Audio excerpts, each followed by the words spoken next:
जी नाजरीन, ब्रेक के बाद एक बार फिर आपको खुशामदेद कहते हैं। कराची में जो आज हुआ उस पे खून रेजी हुई, उसी पे हम गुफ्तगू कर रहे हैं। ख्वाजा इजहारुल हसन साहब ने एक पॉइंट उठाया था कि जो एरिया है इतना सेंसिटिव था, वहां पे परमिशन क्यों दी गई, और जो जिन गलियों से वो लोग आ रहे थे तो आपका इशारा किसकी तरफ है? कौन लोग हो सकते हैं? आप कह रहे हैं फुटेजेस में देखें, हम तो बार बार वो फुटेज चला भी रहे हैं जो लोग फायरिंग कर रहे थे। आपका इशारा किसकी जानिब है? कौन वहां पे फायरिंग कर सकता है? हमारा इशारा सिंपल ये है कि ये जो रैली मुनक्किद की गई, ये मुनक्किद करने के आगाज से, इस जगह के तयन से, ये एक साजिश है। और ये साजिश इस तरह है कि जब आईजी सिंध ये कहते हैं कि ये जगह मुनासिब नहीं है, यहाँ तो रेंजर्स पुलिस खुद नहीं जा सकी, तो फिर रैली के शुरका पे ये जिम्मेदारी आयद होती है और इन तमाम हलाकतों के वो जिम्मेदार हैं कि उन्होंने 1 किलोमीटर आगे क्यों नहीं कर ली रैली। जब कंटेनर शैला साहबा बता रही है कि लगाए गए हैं, तो उस जगह पे फिर रैली का मकसद समझ में नहीं आता, जब अमन अमान की इतनी खतरनाक सूरत हाल है उस इलाके में। तो इसके जिम्मेदार आप कह रहे हैं रैली के जो ऑर्गेनाइजर्स हैं वो हैं, लेकिन वो एयाज लतीफ पलीजो आप और पीपल्स पार्टी को शामिल कर रहे हैं कि जी आप लोगों की जानिब से ऐसा हुआ। तो भाई ये रैली पीपल्स पार्टी ने तो नहीं निकलवाई ना, ये रैली तो कोई इन्होंने खुद निकाली है। और मैं आपको बता रहा हूँ, अखबारात की रिकॉर्डिंग, आपके टीवी के फुटेज उठाए ना, वो रमी क्लब किधर वाक़ है। ठीक, क्यों शैला रजा साहिबा, फिर अगर परमिशन नहीं थी तो फिर रैली के शुरा को आगे क्यों आने दिया गया? पुलिस और रेंजर्स ने अपना किरदार अदा क्यों नहीं किया? अगर इतनी खूनरेजी और तसादुम का खदशा था। अगर मैं सुबह से किसी भी चैनल को देखूं, मैं अपने ऑफिस में थी तो मैं मुस्तकिल हर चैनल पे ये देख रही थी कि कंटेनर्स लगा दिए गए, कंटेनर्स लगा दिए गए, इधर भी कंटेनर है, उधर भी कंटेनर है। इनको मना किया गया था क्योंकि हमें मालूम था कि इस तरह की कोई बात हो सकती है। इनको जहां इन्होंने कहा जहां जहां रोका गया वहीं जलसा होगा, जहां रोका गया वहीं जलसा होगा। ये तो निकले नहीं कि वहीं पे इन पे फायर हो गया, तो ये तो आगे नहीं आए। और फिर जब ये अपने लोग मरवा के इन्होंने मासूम लोगों को मरवाया जबान के नाम पे, इसके नाम पे, कौन से इनको तकसीम करने जा रहा है? भाई किसमें है इतनी हिम्मत? इनको हर वक्त हम यही कह रहे हैं जी कि हम अभी जिंदा हैं, हम अभी चाह रहे हैं मरवे, हमें अभी याद है मरवेसू सिंध में डेसू।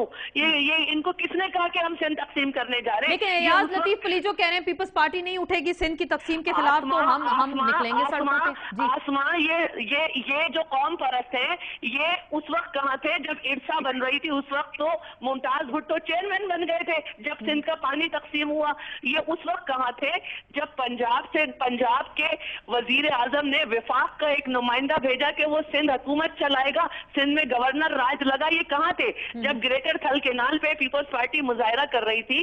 ये जब कहाँ थे जब हम परवेज मुशर्रफ से कालाबाग डैम पे लड़ रहे थे? तो कौम परस्त उसके चले वो अपना मौक़िफ़ तो वो दे सकते हैं, वो बाद में भी बात कर लेंगे। लेकिन जो आज जो कुछ हुआ, एक ही सवाल, इतना सेंसिटिव एरिया, कंटेनर्स खड़े कर देने से क्या आप लोगों को रोक सकते थे सड़कों पर आने से? लोगों की भी जिम्मेदारी होती है कि वो आइन की पासदारी करें। जब उनको ये हमने कहा कि हम गवर्नमेंट अलर्ट बैठी है, स्टेक होल्डर्स में से कोई नहीं चाहता कि सूबा बने, करारदाद जो है वो इसके अगेंस्ट पास हो चुकी है, हम उन्हें देख रहे हैं, जो हमारे एमपीएस को सबको जो है धमकियां भेज रहे हैं।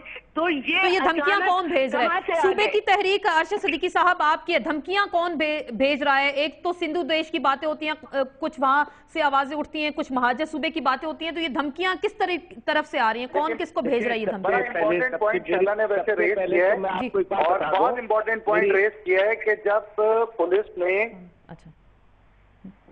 जी और मैं ये भी कहूंगी इजहार की बात काट के कि 1987 से अल्ताफ साहब कह रहे हैं, अल्ताफ भाई कह रहे हैं कि मैं सिंध का बेटा हूँ।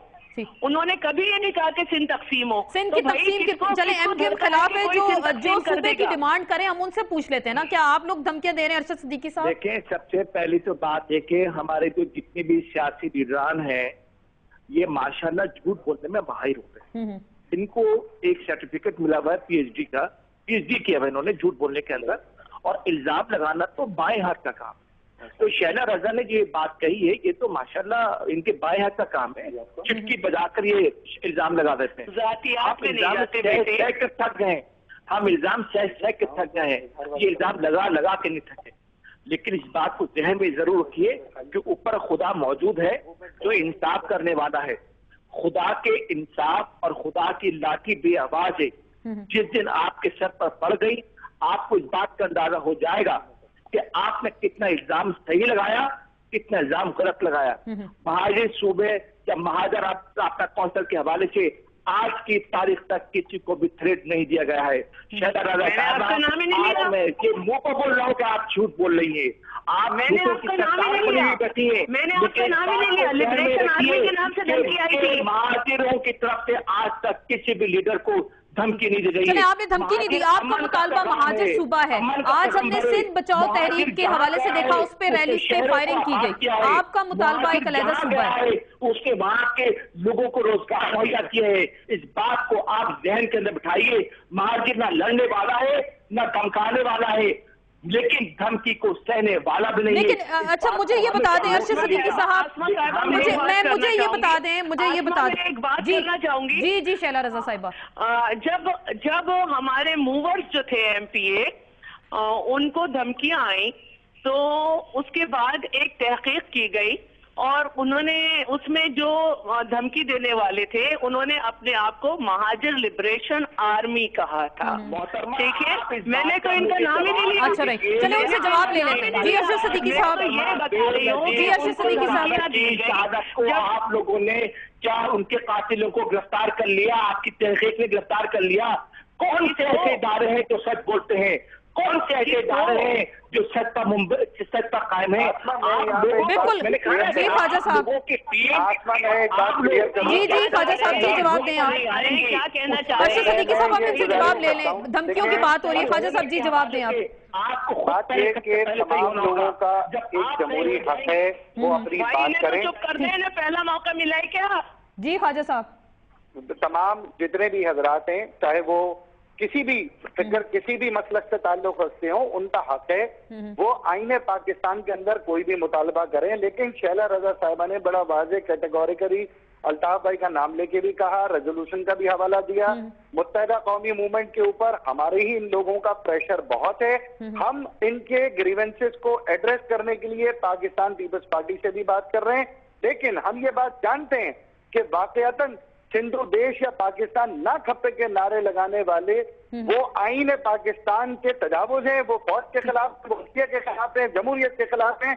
लेकिन अगर कोई सूबे का बात कर रहा है तो हम उसके ग्रीवेंसेस को एड्रेस कर सकते हैं। आप एड्रेस करने पे तैयार हैं? चलिए, बड़ी अच्छी बात की आपने, कहा कि आप एड्रेस करने पे तैयार हैं, लेकिन जो अमन अमान की जिम्मेदारी है उस पे हुकूमत का क्या फेलियर है? शैला रजा साहब, आखिरी बात मुख्तसरन बताइएगा, अमन अमान किसकी जिम्मेदारी है? देखिए, बिल्कुल जितनी हुकूमत की जिम्मेदारी है इतनी दस्तूर की पाबंदी करना हर पाकिस्तानी की जिम्मेदारी है, मर्द औरत सबकी।